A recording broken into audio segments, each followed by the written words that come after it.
Banyuwangi yang biasa disingkat dengan Genesa double N. Dan pada hari ini pagi yang cerah ini kita akan membahas bagaimana keberlanjutan institusi penerimaan wajib lapor. Ya, sekilas saya akan meresum epilog tentang siapa sosok Mas Inang Winarso ini. Saya juga baru pertama kali kenal, walaupun namanya sudah sering dari dulu terngiang-ngiang. Selamat bergabung ya Mas Inang, salam kenal ya. Jadi Mas Inang ini adalah awal keterlibatan beliau ada di ranah manajemen narkotika di Indonesia adalah saat beliau menjabat sebagai National Technical Officer HIV Cooperation Program for Indonesia atau HCPI pada tahun 2004.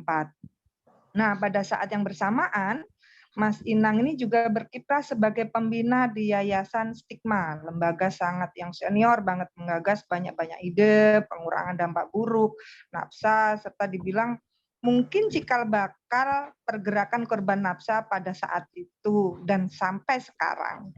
Nah, pelibatan nyata beliau ini penyelenggaraan layanan pada penasun atau jarum suntik ya steril hingga menjamin metadon untuk penanganan adiksi menjadi permulaan sebelum akhirnya beliau dipercaya membantu mengelola program unggulan pemulihan adiksi berbasis masyarakat yang pendanaannya di bawah Global Fund yang diurus melalui KPAN waktu itu di tahun 2009. Nah, pada tahun 2011 melalui KPAN juga beliau membuat sebuah buku dengan judul Pedoman Pemulihan Adiksi Berbasis Masyarakat atau lebih tegasnya peraturan pemerintah yang sekarang lagi beginikan oleh teman-teman Perpres nomor 25 tahun 2011 pada bab ini bab 3 tentang rehabilitasi khususnya. Kemudian dan surat edaran Mahkamah Agung nomor 3 tahun 2011 tentang penempatan penyalahgunaan korban serta pecandu narkotika ke dalam lembaga rehabilitasi baik medis maupun sosial. Kemudian rehab atau pemulihan non medis upaya kesehatan yang dilakukan secara utuh dan terpadu ini melalui pendekatan psikososial serta religi dengan kearifan lokal budaya masing-masing. Kemudian bersamaan dengan dipublikasikan sebuah pedoman BNN berjudul Pedoman Rehabilitasi Adiksi Berbasis Masyarakat. Nah, ini tentunya tidak lepas dari dukungan KPAN. Bicara urusan pidana narkotika, Mas Inang ini juga merupakan pemberi pelaku keterangan ahli. Dalam putusan Mahkamah Konstitusi nomor 48 garis miring PUU nomor 9 tahun 2011 bersama dengan Profesor Irwanto, Pak Asmin Francisca dan Dr. Diah Setia Utami ini mentor gue banget nih. Beliau ini Dr. Diah nih. Kemudian sebelum meninggalkan KPAN tahun 2012, beliau mengawali keluarnya pedoman layanan komprehensif HIV/AIDS di lapas, di rutan dan Bapas di tahun 2012. Yang tentunya erat sekali dengan urusan narkotika yang diikuti penandatanganan nota kesepahaman dengan Kementerian Dalam Negeri, kemudian Kemenkes, Kemensos, BNN, Komisi Penanggulangan HIV/AIDS Nasional. Nah, kemudian secara bersama-sama dan terpadu ini kemudian dijadikan pedoman untuk membentuk lembaga penyelenggaraan IPWL hingga saat ini, tetapi yang kemudian melenceng dari roh awalnya. Pasca menjabat sebagai Direktur Eksekutif PKBI tahun 2015, Mas Inang ini kemudian diangkat menjadi Direktur Eksekutif Yayasan Sativa Nusantara tahun 2016 yang menggunakan pendekatan ganja medis sebagai bagian dari advokasi penciptaan kerangka perubahan sosial dan konstruksi narkotika ilegal. Dan baru-baru ini beliau membuat sebuah kajian perspektif antropologi dan kedokteran adiksi untuk revisi Undang-Undang Narkotika. Aliansi Jurnalis Independen Bandung dan Sosialisasi Antropologi Indonesia tahun 2022 bersama Dr. Benny mereka berdua ini benar-benar tokoh yang harusnya mendapat piagam penghargaan luar biasa begitu. Cuma beliaunya ini kadang-kadang selalu di balik layar kayaknya ya. Jadi berbicara tentang keberlanjutan di PWL, mungkin nanti Mas Inang yang akan memberikan keterangan dan arahan yang harusnya kemana nih gitu kan. Karena saya sendiri juga baru kemarin sore ngikut di PWL dan banyak sekali senior-senior saya sekarang menjadi salah arah atau mungkin arahannya menjadi tidak jelas karena angin topan badai begitu besar sepertinya. Jadi resumenya seperti itu terkait tentang Mas Inang Winarso. Selamat datang, selamat hadir Mas Inang. Akhirnya saya Terima bertatap kasih. muka dengan jenengan ini. Terus. Sudah selesai Mas, monggo. Ya, baik. Terima kasih Mbak Tuti dan juga teman-teman sekalian. Saya ini malah nggak punya catatan yang selengkap itu sebenarnya. Jadi saya ya baru ingat ya itu yang pernah saya laksanakan ya sepanjang tahun 2004 sampai dengan sekarang itu ya. Hampir tidak bisa lepas dari isu-isu yang berkaitan dengan HIV/AIDS, nafsa dan juga masalah-masalah kelompok marginal gitu. Nah, saya malah nanti mau minta catatan itu dari Mbak Tuti karena saya nggak punya tuh catatan pribadi saya soal seringkali saya lupa saya udah melakukan apa itu sebenarnya. Karena buat saya ya sudah apa yang bisa saya lakukan, saya kerjakan dan biasanya saya nggak pernah ingat apa yang sudah saya lakukan. Tapi setelah tadi Mbak Tuti sebutkan, oh iya itu seperti memutar roda sejarah ya, itu ingatan saya. Dan mungkin nanti dengan catatan itu justru saya bisa lebih memperkaya informasi yang mungkin nanti teman-teman butuhkan untuk program pemulihan adiksi berbasis masyarakat atau yang dikenal dengan IPWL sekarang, Institusi Penerima Wajib Lapor. Baik, saya akan share screen untuk saya tidak akan tidak terlalu panjang bahan materinya, tapi mungkin ini bisa menjadi inspirasi dan juga mudah-mudahan bisa juga untuk mengubah cara pandang kita semua. Apa yang sebaiknya harus kita lakukan ketika kita memiliki lembaga atau bekerja atau bergelut di lembaga yang menangani masalah adiksi. Nah, saya akan mulai dengan tadi sudah selintas Mbak Tuti menjelaskan bahwa memang saya tidak bisa menghindar dari sejarah yang awal mula ide IPWL itu dicetuskan. Jadi kita sudah tahu betul bahwa sebenarnya panti rehabilitasi untuk para pecandu ini sudah ada cukup lama lah. Saya kenal beberapa panti rehabilitasi di Bogor, di Semarang, kemudian di Medan yang relatif sekitar tahun 80-an gitu ya atau 90-an sudah merintis usaha rehabilitasi bagi pengguna narkoba. Dan itu lembaga-lembaga yang dikelola oleh yayasan atau juga beberapa individu gitu ya. Termasuk di Bali juga ada lembaga yang cukup senior di dalam rehabilitasi. Tapi setelah muncul epidemi HIV/AIDS tahun 90-an akhir ya, ledakan penularan HIV pada pengguna narkoba itu tahun 95, 96, 97 dan meledak sangat besar dan jumlahnya sangat banyak, itu sekitar tahun 2000. Karena waktu ada assessment yang pertama tahun 99 itu angka penularan HIV pada pengguna narkoba suntik yang jenis heroin itu hampir 70% para pengguna narkoba suntik itu terinfeksi HIV. Dan alhamdulillah sekarang dengan program penanggulangan HIV/AIDS,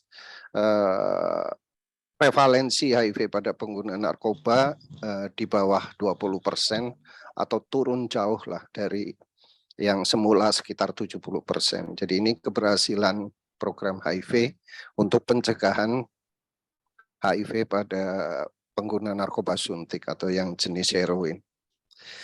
Nah, kemudian waktu saya bekerja di Komisi Penanggulangan AIDS Nasional atau KPAN, karena saya mendapat tugas untuk mengembangkan program harm reduction, itu kemudian saya menggagas ada satu program namanya Program Pemulihan Adiksi Berbasis Masyarakat, PABM singkatnya.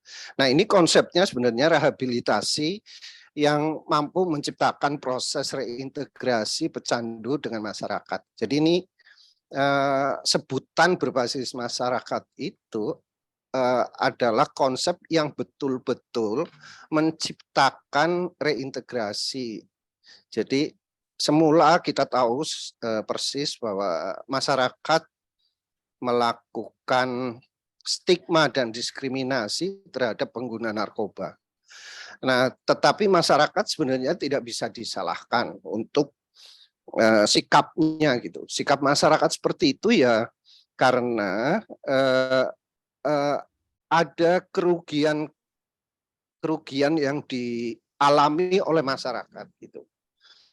Nah, ini yang harus disadari oleh kita semua bahwa masyarakat melakukan atau memiliki pandangan diskriminasi dan stigma itu ya karena mungkin masyarakat mengalami kerugian.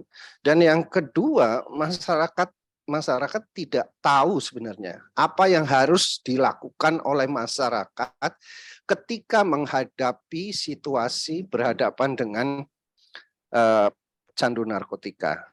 Nah, ini kalau yang tadi kerugian mungkin teman-teman pecandu di sini bisa cerita sebenarnya apa yang pernah dilakukan sehingga menimbulkan kerugian bagi masyarakat. Ada yang mencuri tabung gas, ada yang mencuri helm. Itu cerita-cerita biasa yang kita dengar kalau para pecandu kumpul. Bahkan dari riset yang saya lakukan dengan teman-teman, saya membuat satu naskah teater dan kebetulan ceritanya tentang pecandu narkotika. Dan ini diambil dari cerita asli para pecandu itu. Dia mencuri rice cooker bersama nasi-nasinya dan dia jual juga bersama nasinya hanya untuk mendapatkan uang dan uang itu untuk membeli narkoba. Nah, cerita-cerita itu adalah cerita-cerita yang juga didengar oleh masyarakat. Maka kita bisa memaklumi bahwa masyarakat ada kekesalan atau mungkin kekecewaan yang akhirnya bersikap ini memang tadi Mbak Tuti sudah menyebut anggapan pecandu sebagai sampah masyarakat itu ya akibat dari peristiwa-peristiwa yang merugikan. Nah, soal yang kedua, masyarakat tidak tahu bagaimana menangani orang yang kecanduan karena ilmu atau pengetahuan tentang pemulihan adiksi itu dikuasai oleh orang-orang tertentu. Nah, monopoli pengetahuan ini Aku tuh pecandu tapi juga. monopoli pengetahuan ini seharusnya tidak boleh terjadi. Karena kita harus tahu persis kalau pengetahuan dimonopoli, maka orang yang tidak memahami pengetahuan tersebut akan menilai kurang baik. Saya langsung mengambil contoh. Pengetahuan mengenai pengobatan yang dikuasai dokter, misalnya, ya kan?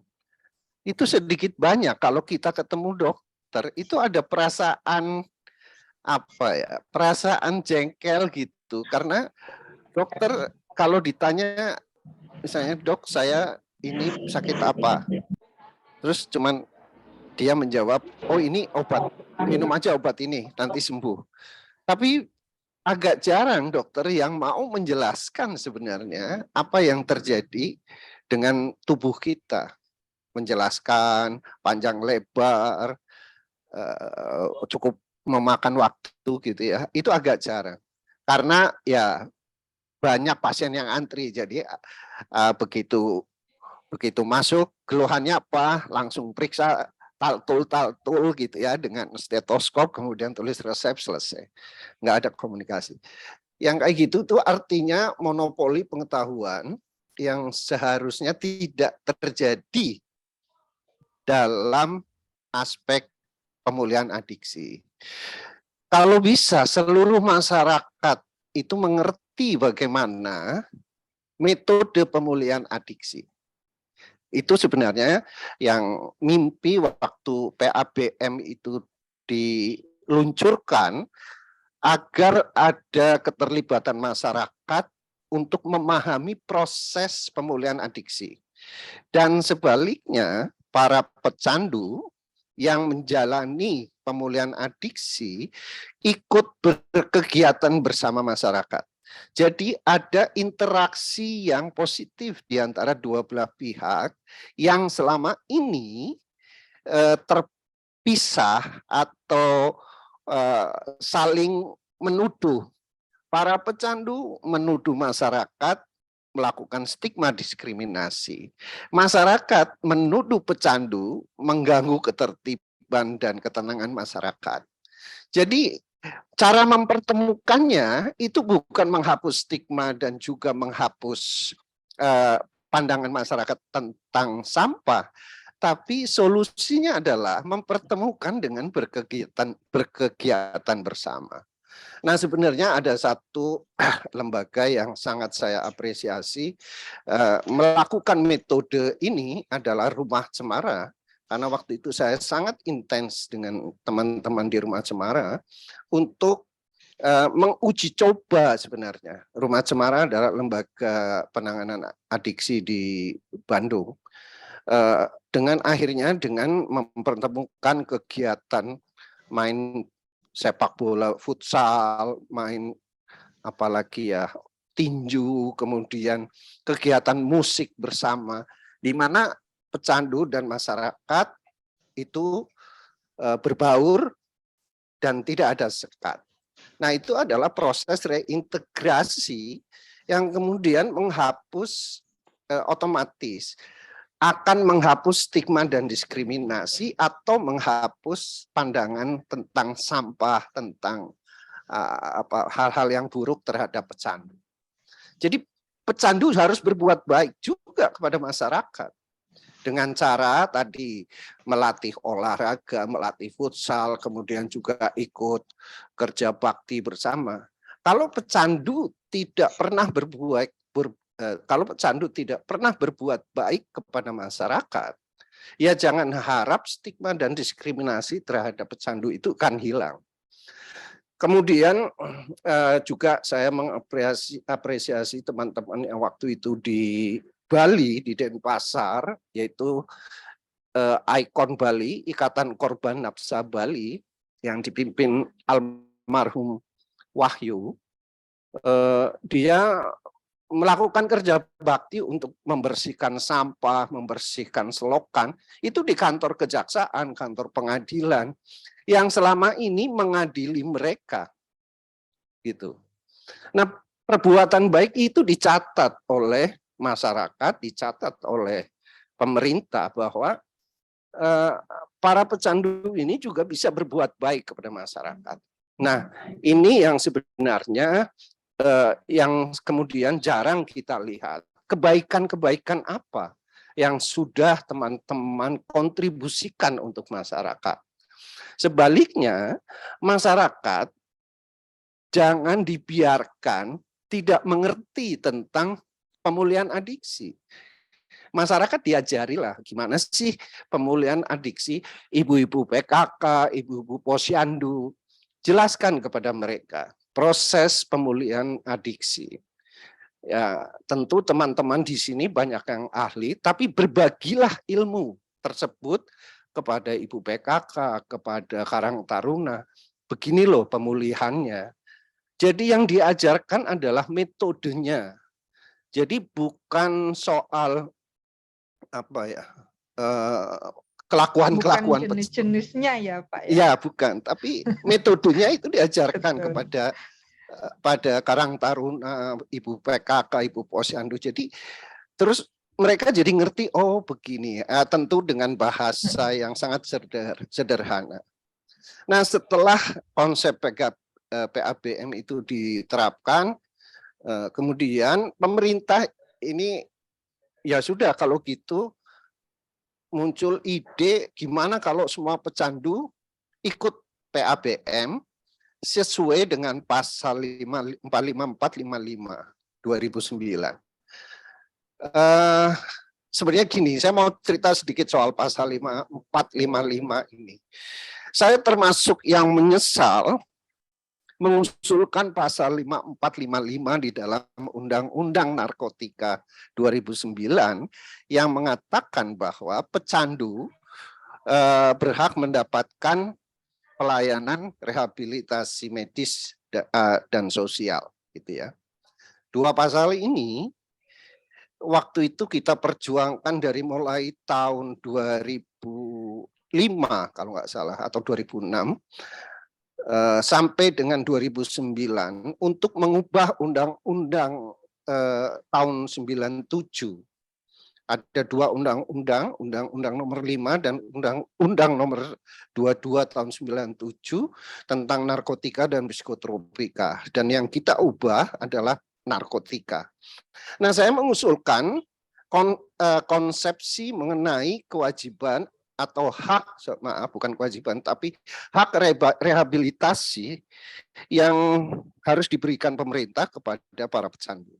Nah, tapi ternyata belakangan ini kemudian pasal 5455 ini diuraikan ke dalam pasal 127 dan seterusnya di belakang, itu berkaitan dengan hak para pecandu yang tertangkap itu kemudian dirujuk ke rehabilitasi. Nah, ternyata yang banyak memanfaatkan pasal ini adalah para artis dan tentu akan ada jual beli pasal gitu kan. Sementara saya yang mengusulkan pasal ini tidak dapat apa-apa dari polisi. Kan harusnya polisi ngasih komisi dong ke saya kalau pasal rehabilitasi ini dijual belikan. Gitu kan. Saya dengan teman-teman waktu itu mengusulkan pasal ini. Tapi yang memanfaatkan adalah polisi itu sendiri, ya kan, dengan jual beli pasal ini. Dan saya kira teman-teman pasti ada yang terlibat di dalam jual beli pasal ini. Itu satu fakta yang nggak bisa kita tutupi gitu. Karena undang-undang narkotika itu mengandung dualisme aturan. Di satu sisi membuka ruang rehabilitasi, tapi tetap punitifnya atau pemidanaannya juga ada. Jadi ini sebenarnya undang-undang yang apa ya, pelin-pelan gitulah, mau sikapnya mau gimana sih undang-undang ini gitu. Nah, maka diusulkan ada revisi kembali undang-undang nomor 35 tahun 2009 ini. Jadi PABM ini sebenarnya berdasarkan pada konsep hak yang harus diterima oleh para pecandu untuk mendapatkan rehabilitasi. Tetapi yang terjadi adalah pecandunya disuruh wajib lapor, gitu. Ini yang saya sebut paradigma di dalam IPWL ini adalah paradigma pecandu adalah pelaku kejahatan. Kalau konsep IPWL menggunakan konsep pecandu adalah korban, maka bukan kewajiban dari pecandu untuk melapor, tapi secara sukarela pecandu itu diberi ruang sukarela dan pemerintah yang justru wajib memberikan fasilitas rehabilitasi kepada para pecandu.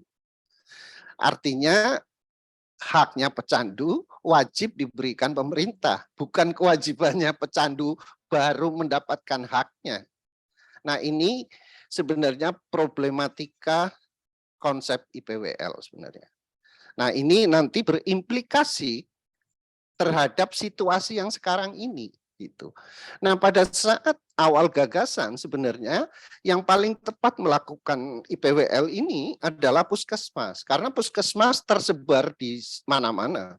Hampir 10.000 puskesmas ada di Indonesia.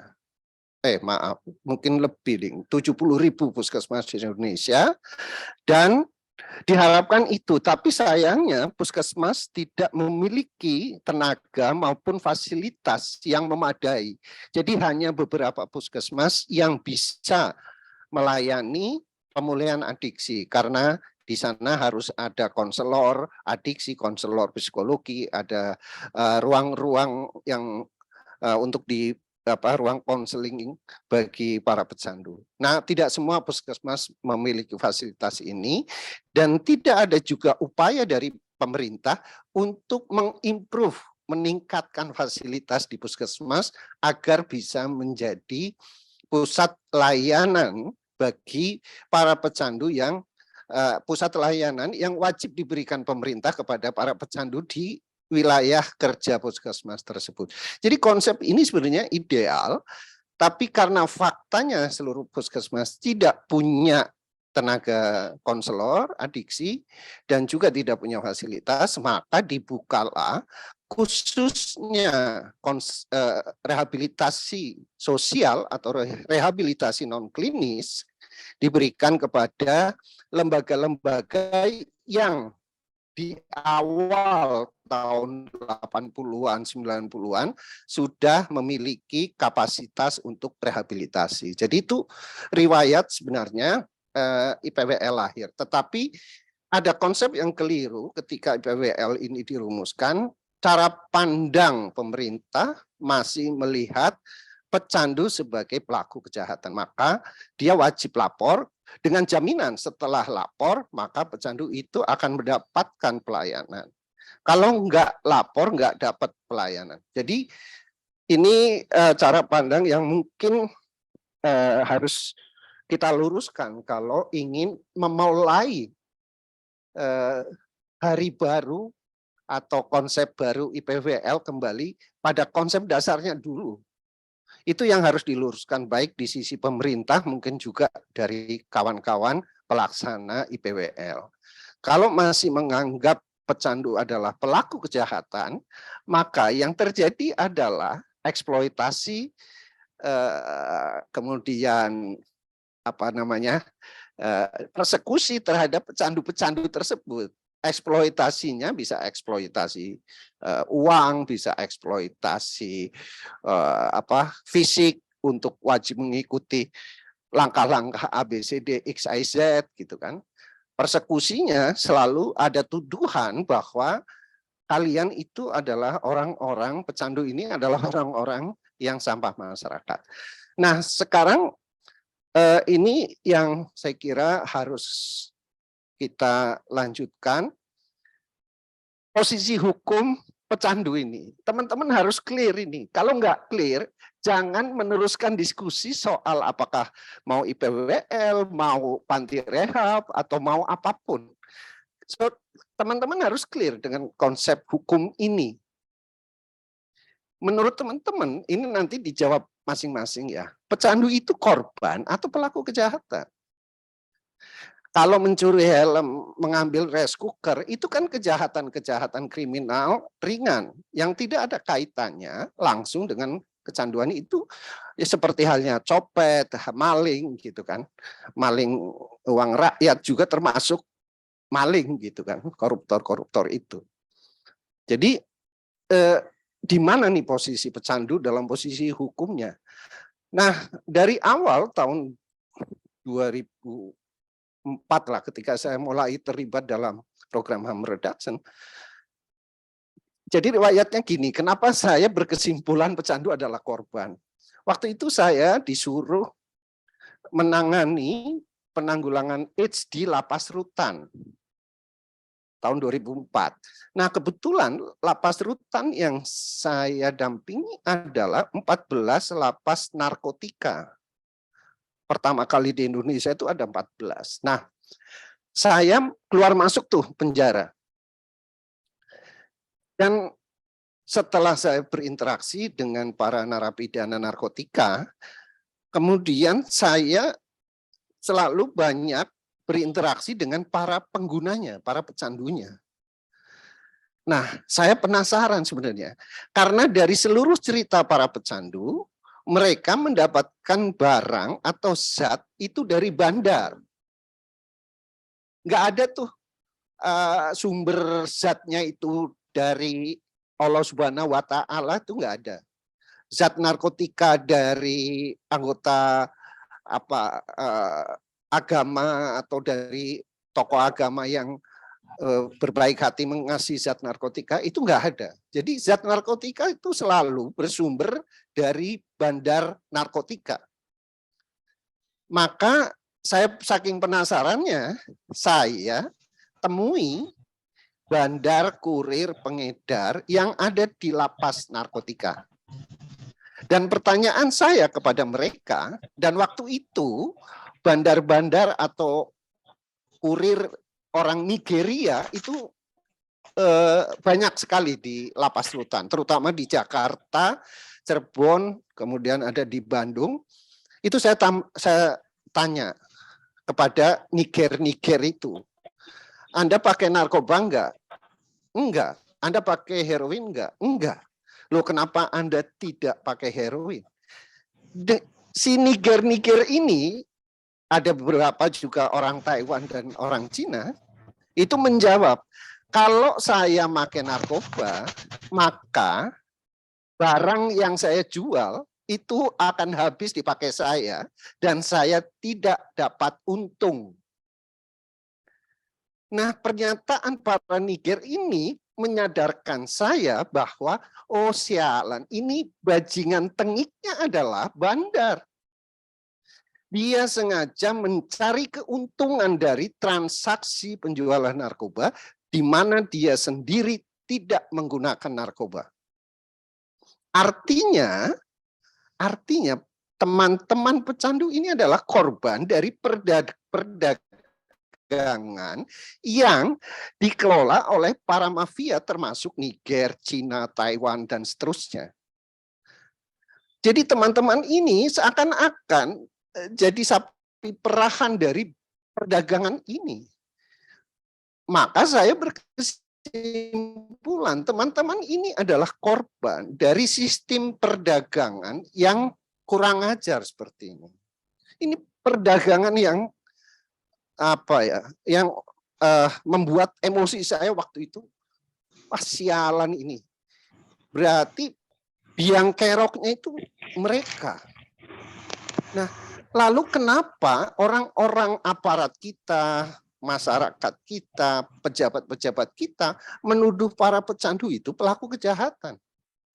Nah, inilah kecerdikan para Niger, kecerdikan para orang Cina, Taiwan, Amerika, Afghanistan, untuk dia tidak pernah dituduh sebagai pelaku kejahatan yang sesungguhnya. Nah, ini kebodohan kita. Kalau kita terus menempatkan pecandu sebagai pelaku, ya kita tidak akan pernah menemukan jalan untuk penyelesaian gimana caranya pecandu ini bisa ditangani gitu. Maka kita harus kompak. Pecandu adalah korban. Nah, posisi korban itu kan harus dilindungi dalam konstruksi hukum positif di Indonesia. Nah, artinya konsep IPWL-nya pun harusnya melindungi, bukan memeras, bukan mengeksploitasi, bukan mempersekusi gitu loh. Ini yang harus dari awal harus clear betul.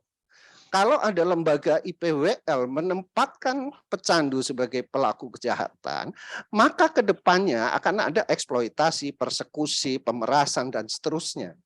Tapi kalau menempatkan pecandu sebagai korban, maka langkah berikutnya melindungi, mengayomi, mendidik, mengajak, mengintegrasikan ke masyarakat. Karena kita sebagai pelaku IPWL bisa dengan percaya diri menjelaskan kepada masyarakat, ibu bapak sekalian, teman-teman pecandu ini adalah korban dari perdagangan yang tidak adil. Itu yang harusnya disampaikan. Termasuk dengan Pak Kapolres, Pak Polisi, dan seterusnya, harus itu yang dijelaskan. Jadi ini soal posisi hukum, mudah-mudahan ini bisa membawa pencerahan lah buat teman-teman. Inilah yang saya sampaikan ke beberapa teman, maka lahirlah paralegal yang dikelola sendiri oleh para pecandu. Bahkan sekarang paralegal itu sekarang menjadi lembaga bantuan hukum.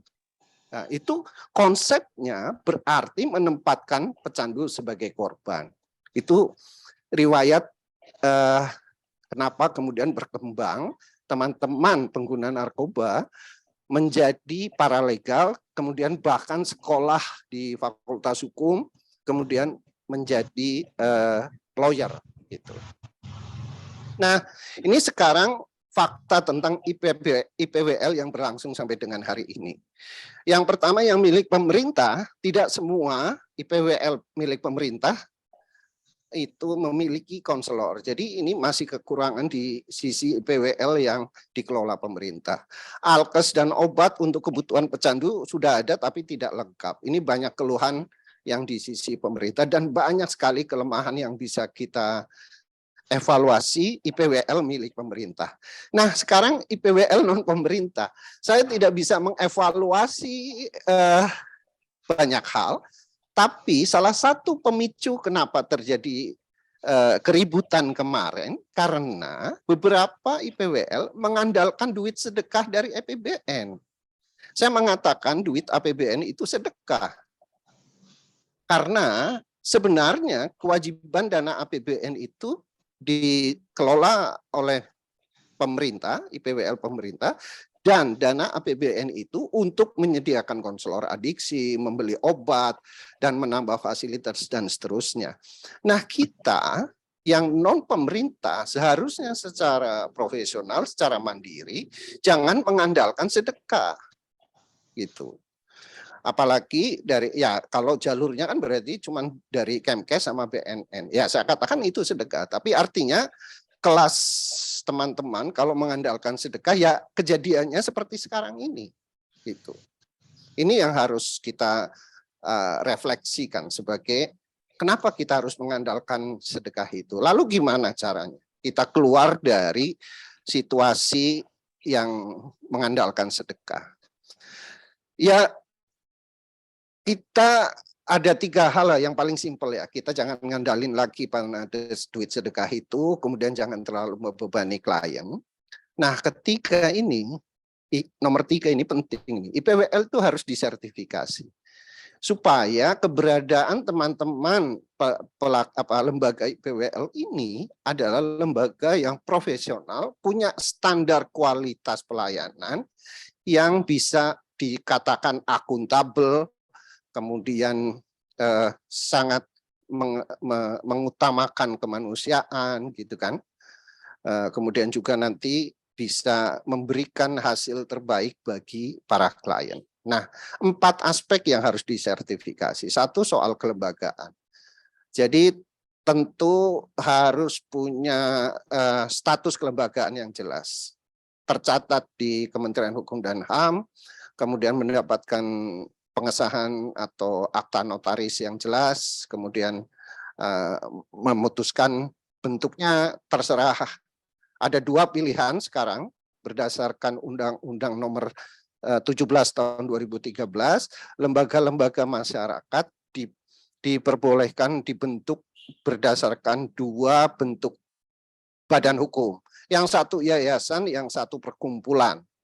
Itu silahkan pilih dan nanti kita bisa cerita perbedaannya karena saya salah satu yang mengusulkan bentuk kelembagaan itu enggak harus yayasan, tapi harus juga diberi pengesahan badan hukum berbentuk perkumpulan. Gitu. Nanti kalau yang mau mengesahkan kelembagaan dan menanyakan bentuk kelembagaan, nanti kita bisa diskusi secara terpisah. Apa untung ruginya berbentuk yayasan, apa untung ruginya berbentuk perkumpulan. Itu pilihan nanti pada kelembagaan masing-masing. Yang kedua soal manajemen. Manajemen tentu ada standar pengelolaan keuangan yang harus akuntabel, transparan gitu ya. Kemudian juga ada manajemen sumber daya manusia, bahwa setiap periodik itu ada evaluasi terhadap SDM untuk mengukur kinerja, ya pedoman-pedoman manajemen yang standar lah. Yang ketiga tentu kualitas layanan. Nah, di dalam kualitas layanan saya tidak berani banyak berkomentar karena diksi yang dikenal di Indonesia. Nah, ini yang harus didiskusikan sebenarnya. Apakah ada ruang untuk menyatukan beberapa metode menjadi satu metode, gitu kan? Yang paling efektif dan sesuai dengan karakter budaya masyarakat Indonesia. Ini akan ada diskusi tersendiri saya kira mengenai metode dan kualitas layanan untuk pemulihan adiksi. Ini perdebatan antara kelompok abstinensi dengan perdebatan pada kelompok yang memberikan disebut dengan freedom for drug user. Jadi kebebasan untuk memilih bagi si pecandu itu sendiri. Metode apa yang pengen dia kuasai. Tapi bagi kelompok abstinensi tidak ada pilihan lain kecuali clean gitu. Nah, ini perdebatan ini bukan hanya terjadi di Indonesia soal metodologi ini. Waktu saya pergi ke Kanada dan ke Toronto dan juga ke Toronto, saya sempat dengan beberapa dokter waktu itu mengunjungi salah satu tempat dengan 2 metode yang berbeda. Satu yang narkotik anonimus, yaitu abstinensi. Kemudian satu lagi dengan metode yang disebut dengan social security. Jadi pendekatannya social security. Jadi pecandu-pecandu itu dibaurkan dengan masyarakat, gitu. Dan masyarakat kemudian tidak menuduh pecandu itu merusak, tapi juga pecandu itu tidak mengganggu masyarakat. Sehingga ada pilihan-pilihan bebas bagi pecandu untuk memilih jalan rehabilitasinya. Itu 2 konsep yang berbeda. Kalau yang tadi total abstinen, tempatnya aja terpencil di tengah hutan, udaranya sejuk memang, tapi tidak ada tetangga, tidak ada interaksi dengan masyarakat sekitar. Karena di sana dengan konsep total abstinensi. Nah, inilah nomor 3 ini mungkin ada lagi metode yang berkembang. Nah, ini pilihan-pilihan ini harus disepakati untuk distandarisasi sebenarnya di antara para pelaksana IPWL. Dan yang keempat, aspek yang harus disertifikasi adalah SDM yang profesional. Tidak mungkin pada kompetensinya itu apa yang harus dimiliki oleh bekerja di IPWL. Saya kira ini yang bisa saya sampaikan. Mudah-mudahan bermanfaat dan kita bisa diskusi berseri soal ini sebenarnya. Terima kasih, saya kembalikan ke Mbak Tuti. Oke, terima kasih Mas Sinang, luar biasa penjabarannya tentang bagaimana awal terbentuk cikal bakal IPWL sampai dengan hari ini. Dan kita langsung saya akan menyambut dulu, ada beberapa teman yang luar biasa bergabung dengan kita. Ada Bu Aisyah dari Papua, kemudian ada Mas Theo yang Sadarati yang memang sudah go internasional, nanti kita bisa sharing juga, dan beberapa ada dari Sado, Bang Erki, dan Mas Awi. Nah, ini orang-orang yang luar biasa. Kita langsung kepada topik diskusi. Ini ada yang resen dari tadi, dari Bro Madina dari Yayasan Yahudi Ambon. Silakan Bro. Oke, terima kasih. Selamat siang semua. Assalamualaikum warahmatullahi wabarakatuh. Buat Mas Tinang, narasumber, dan teman-teman yang lain.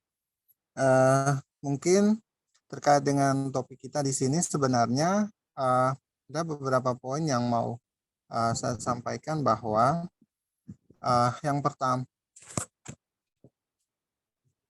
pertama situasi ini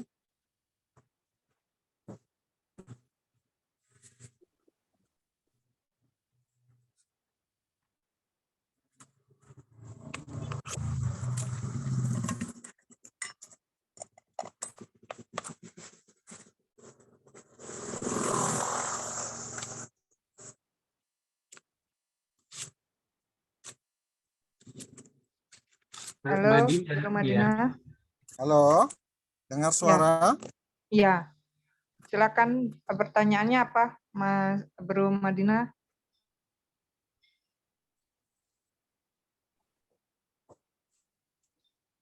Jadi situasi ini terjadi sebenarnya kalau kita lihat dari perjalanannya PP nomor 25 tahun 2011 sebagai turunan dari Undang-Undang Narkotika nomor 35 yang tadi sudah disinggung oleh narasumber. Kalau menurut diriku adalah tata letak di sini adalah pejabat-pejabat yang ada di Kementerian Sosial setelah terjadi pergantian. Masalah terbesar ada di mereka. Kenapa? Karena di dalam undang-undang itu sudah jelas dibunyikan bahwa kementerian yang melaksanakan urusan sosial akan menjalankan rehabilitasi sosial. Otomatis itu di bawah Kementerian Sosial. Tadi Mas Inang bilang tentang PABM, penanganan adiksi berbasis masyarakat, itu di bawah Kementerian Kesehatan. Dulu di Kementerian Sosial sebelum ada IPWL itu ada RBM, Rehabilitasi Sosial Berbasis Masyarakat. Saya kebetulan 3 tahun menjabat untuk Maluku, kemudian saya mengundurkan diri. Yang harus lebih disadarkan adalah para pejabat di Kementerian Sosial terkait dengan perintah undang-undang untuk mereka menjalankan rehabilitasi sosial. Sebagai turunannya adalah peraturan pemerintah nomor 25 tahun 2011. Cuma IPWL tidak menjadi kuat ketika turunan PP 25 itu tidak ada Permensos tentang pengaturan tentang IPWL kembali. Saya sendiri berpikir bahwa teman-teman di seluruh Indonesia, baik itu yang lembaganya berbentuk badan hukum yayasan ataupun perkumpulan ataupun lembaga ataupun yang lain, pasti sudah paham dan lebih mengerti. Dan sebenarnya kita berjalan masing-masing, cuma legalitas sebuah lembaga, sebuah yayasan menyandang IPWL, rehabilitasi sosial dalam hal ini, itu harus berdasarkan surat keputusan dari Menteri Sosial. Nah, walaupun kita ada yayasannya bergerak di bidang narkotika, sudah terakreditasi, segala macam yang seperti disebutkan narasumber tadi, semua memenuhi standar, tetapi jika Menteri Sosial tidak mengeluarkan surat keputusan penunjukan yayasan atau LKS menjadi IPWL, maka otomatis secara hukum dia akan cacat. situasi yang terjadi sekarang adalah seperti itu. Kemudian Direktorat Narkotika di Kementerian Sosial itu sudah tidak ada, sudah dilebur kembali. Kemudian program tentang rehabilitasi sosial narkotika itu dirubah kembali, tidak menjadi program yang utuh seperti, tapi dimasukkan ke dalam program kementerian yang lain, diperkecil posisinya yang kita kenal dengan atensi, asistensi rehabilitasi sosial. Seharusnya orang kementerian juga harus diundang di sesi ini, karena kita akan bertanya, program atensi, asistensi rehabilitasi sosial, kalau untuk KP Napsa, rehabilitasi sosialnya di mana? Terletak di mana? Atensinya tuh rehabilitasi sosial, di dalam program atensi KP Napsa itu di mana? Apakah membagi-bagi sembako itu, versi mereka itu adalah sebuah proses rehabilitasi? Ya, karena yang menjadi kendala terbesar menurut saya 90% adalah di tataran atas, bukan di yayasan ataupun di lembaga yang menjalankan rehabilitasi sosial. Nah, cuma sampai detik ini yang saya tahu, kita agak susah untuk berkomunikasi dengan Kementerian Sosial. Saya ingat kegiatan di Bekasi, kita diundang ke sana, tetapi pejabat-pejabat direktorat tidak ada. Ya, yang ada hanya KTU-nya saja, yang tidak bisa mengcover, menjawab apa yang menjadi pertanyaan kami. Sehingga mungkin ke depan teman-teman yang berada di Jabotabek yang dekat-dekat dengan gedung kementerian ataupun bagaimana bisa, kita sudah banyak berproses sebenarnya, termasuk diriku juga sudah ke Ombudsman, sudah segala macam jauh-jauh hari teman-teman dari Sulawesi, Maluku, dan Papua. Kita mau mempertegas bahwa satu, Undang-Undang Narkotika Nomor 35 tahun 2009 pasal rehabilitasi itu belum hilang. Turunannya PP 25 itu masih ada, belum dihapus. Sementara perintah kementerian itu tidak dijalankan. Ya. Jadi pertanyaannya, kalau kita tinjau dari aspek siapa yang mau disalahkan? Ya. Kita sudah menjalankan ketentuan kementerian ataupun badan apalah namanya. Lembaga saya sudah diakreditasi, semua sudah diakreditasi. Saya akreditasinya B. SDM saya sudah uji kompetensi, segala macam, memenuhi standar. Konselornya ikut pelatihan, segala tetap bengeknya. Ya, tapi hak kita sebagai kewajiban mereka diperintahkan di undang-undang, mereka tidak jalankan. Jadi yang mereka jalankan sekarang adalah kemauan pimpinan, di mana pimpinan bikin ini, suruh bikin ini, itu yang mereka jalankan. Bappenas saja seharusnya orang Bappenas mengatakan bahwa rencana strategi dirubah dulu, baru bisa berubah yang lain. Ini rencana strateginya masih membahas itu, tetapi mereka sudah merubah. Ya, otomatis itu berarti ikut pimpinannya. Siapa yang memimpin di situ? Ya, dialah yang lebih berkuasa. Seharusnya aturannya adalah siapapun yang memimpin, mau dia menjabat setahun, kemudian 2 tahun atau digantikan lagi, orang yang menggantikan harus terus menjalankan karena itu ada perintah di dalam undang-undang. Ya, cuma situasi seperti ini siapa yang bisa menggoyang? Siapa yang bisa menggoyang? Apakah presiden? Ataukah kita yang kemarin berdemo? Ataukah forum-forum yang sudah ada? Ataukah ikatan profesi-profesi? Ikatan profesi konselor adiksi ada. Ikatan pekerja sosial Napsa ada. Ya. Tapi gerakan apa yang mereka sudah buat? Ya. Forum komunikasi lembaga rehabilitasi ada.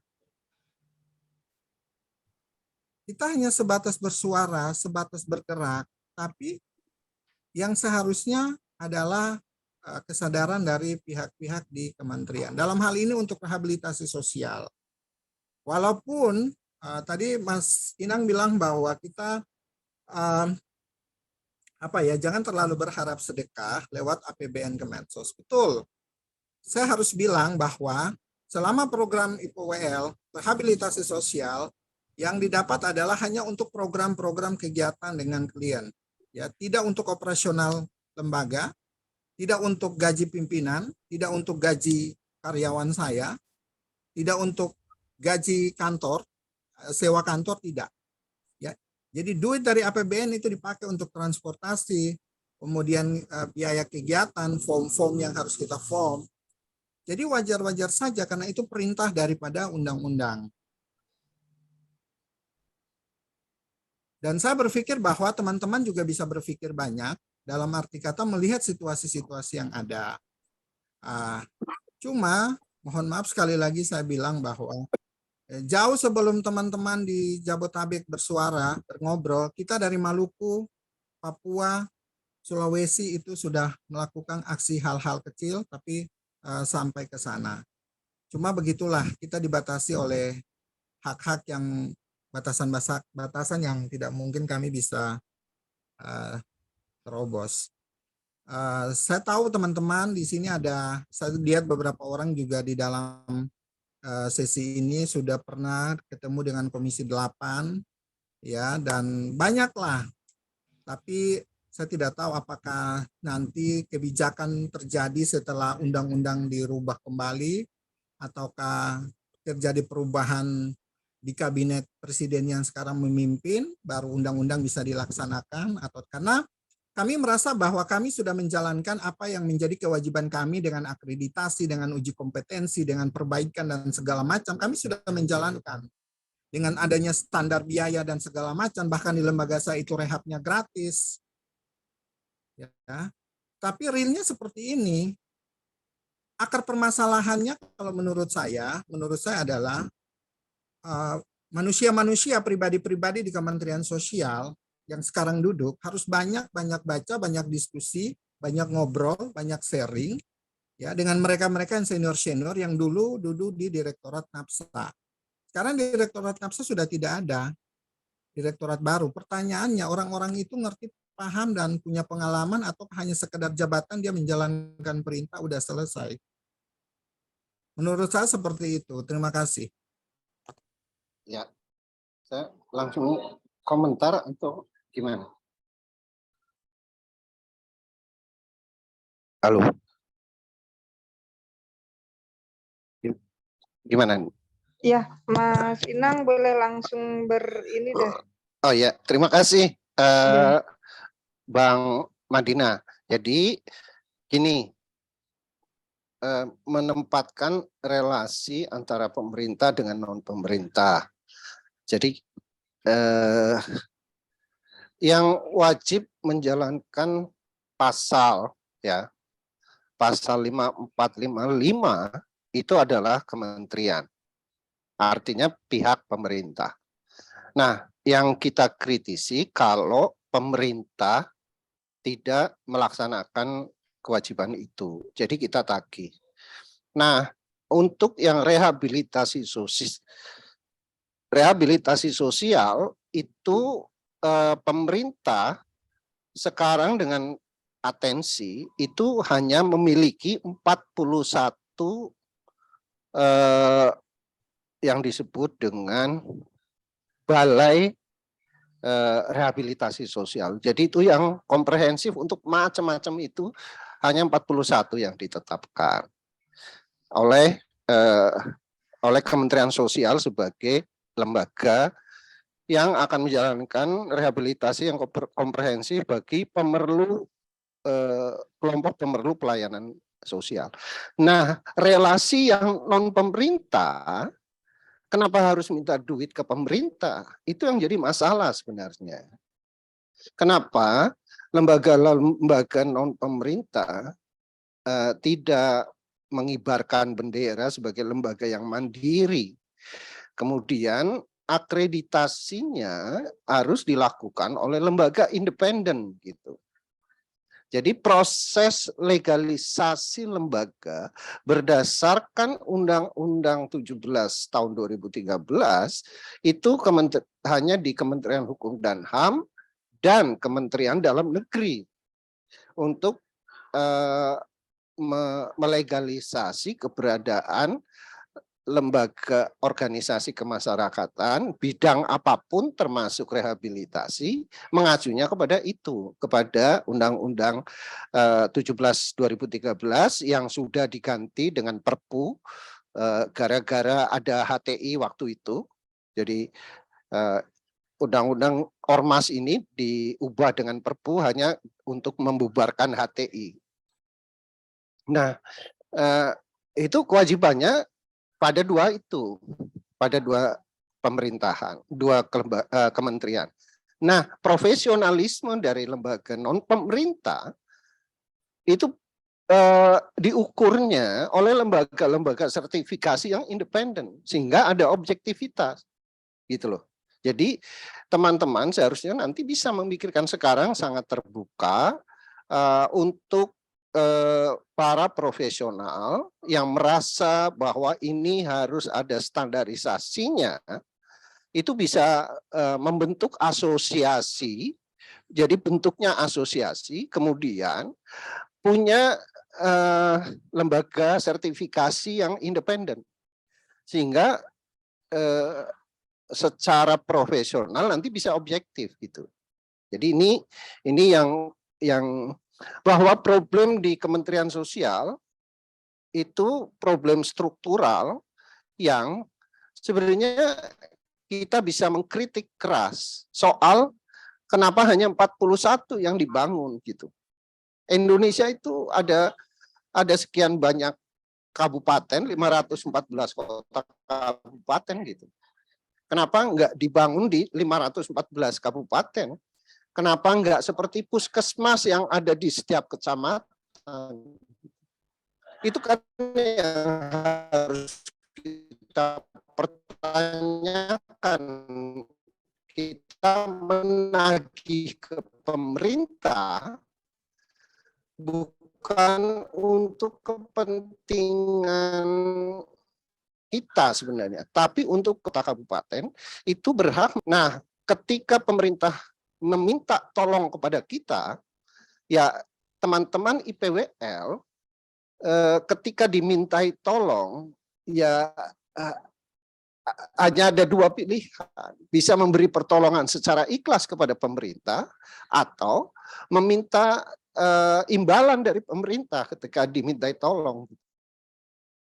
Jadi kan posisinya sekarang sebenarnya pemerintah pada hari ini punya program atensi untuk 41 balai rehabilitasi, dan balai rehabilitasi yang komprehensif sekarang baru 4 gitu loh. Yang lainnya masih separuh-separuh gitulah. Ada yang hanya khusus untuk pengemis, ada yang hanya untuk pekerja seks, hanya ada yang untuk orang dengan HIV, hanya yang bisa ngurusi gelandangan, tapi yang komprehensif baru 4. Itu persoalan pemerintah sekarang yang harus kita kritisi. Kita bisa nagih duit APBN yang uang pajak kita, kenapa tidak untuk membangun pusat-pusat rehabilitasi di 514 kota kabupaten di Indonesia. Jadi suaranya tuh harusnya begitu, bukan kita nagih, kok sekarang duit buat kita udah nggak ada, itu masalahnya sebenarnya. Jadi yang harus kita perjuangkan adalah korban-korban narkotika yang ada di 514 kota kabupaten berhak mendapatkan akses layanan rehabilitasi. Tapi kalau pemerintah tidak mampu menyediakan layanan itu, minta tolong kepada lembaga non pemerintah bisa menjawab permintaan itu dengan dua cara. Baik, saya akan menolong pemerintah dengan cara sukarela, atau saya akan menolong pemerintah dengan imbalan. Nah, tetapi di kelompok non pemerintah harus punya profesionalisme yang diukur secara independen. Itu yang paling tepat. Jadi sekarang banyak asosiasi insinyur, asosiasi arsitek, asosiasi hukum, ahli hukum, asosiasi macam-macam. Nah, ini asosiasi lembaga IPWL yang secara profesional diukur oleh lembaga yang independen. Nah, ini sebenarnya usulan saya yang konstruktif untuk ke depan. Udah, sekarang IPWL bikin asosiasi dan kemudian minta lembaga independen untuk mengukur secara objektif masing-masing lembaga IPWL. Apakah kompeten atau tidak. Nah, lembaga independennya itu biasanya lembaga sertifikasi profesi, LSP, itu itu ada, bisa kita minta pada beberapa teman di Jakarta untuk itu melakukan sertifikasi. Demikian sih yang perlu saya. Tapi gini, kritik ke Kementerian Sosial bisa kita lakukan dengan cara kita menagih supaya pasal yang 5455 Undang-Undang Narkotika dilaksanakan untuk 514 kota kabupaten. Itu yang harus kita tagih gitu. Siapapun nanti presidennya, siapapun nanti menterinya, yang kita tagih itu. Karena semua akses harus sama. Demikian, terima kasih. Baik, terima kasih Mas Inang untuk jawabannya. Ini ada penanya lagi dari Sis Amanda yang di Amanda MPI. Dipersilahkan.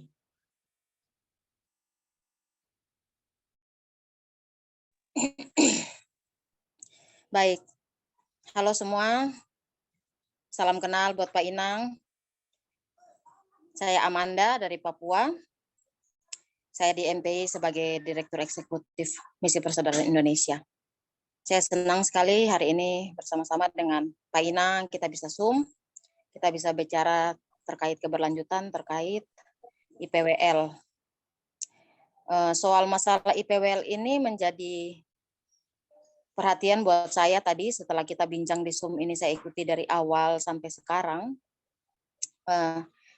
Mungkin saya menambahkan sedikit, yaitu mungkin di beberapa daerah di teman-teman yang di luar Papua, mungkin soal IPWL ini sudah menjadi pembahasan yang itu sudah dikenal bagi banyak masyarakat.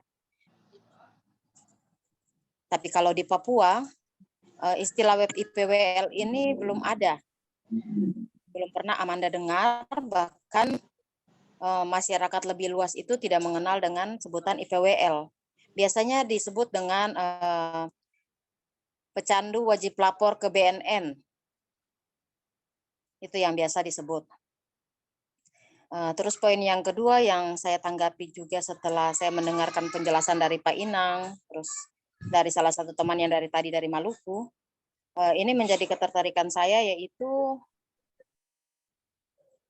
tadi Pak Inang sempat menjelaskan bahwa pecandu ini adalah korban, bukan sampah masyarakat dan lain sebagainya. Dan saya setuju dengan apa yang dikatakan Pak Inang, bahkan teman-teman semua mungkin menyatakan seperti itu, dan saya setuju.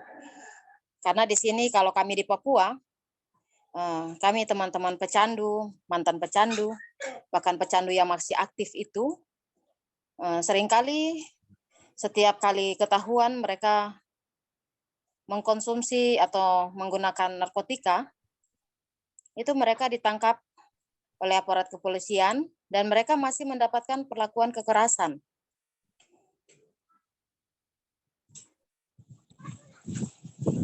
Saya lihat di beberapa teman-teman yang ada di luar Papua, banyak yang berbicara membela teman-teman pecandu untuk lagi tidak mendapatkan perlakuan kekerasan. Tetapi kalau kami di Papua, pecandu mendapatkan perlakuan kekerasan itu sudah biasa. Dan ini sebenarnya menjadi PR bagi Kementerian Hukum dan HAM untuk melihat Papua. Karena setiap pecandu yang ada di Papua dan sekitarnya masih mendapatkan perlakuan kekerasan. Terus yang berikut adalah terkait rehabilitasi. Secara khusus di Papua, kita belum punya tempat khusus untuk rehabilitasi pecandu narkotika atau narkoba.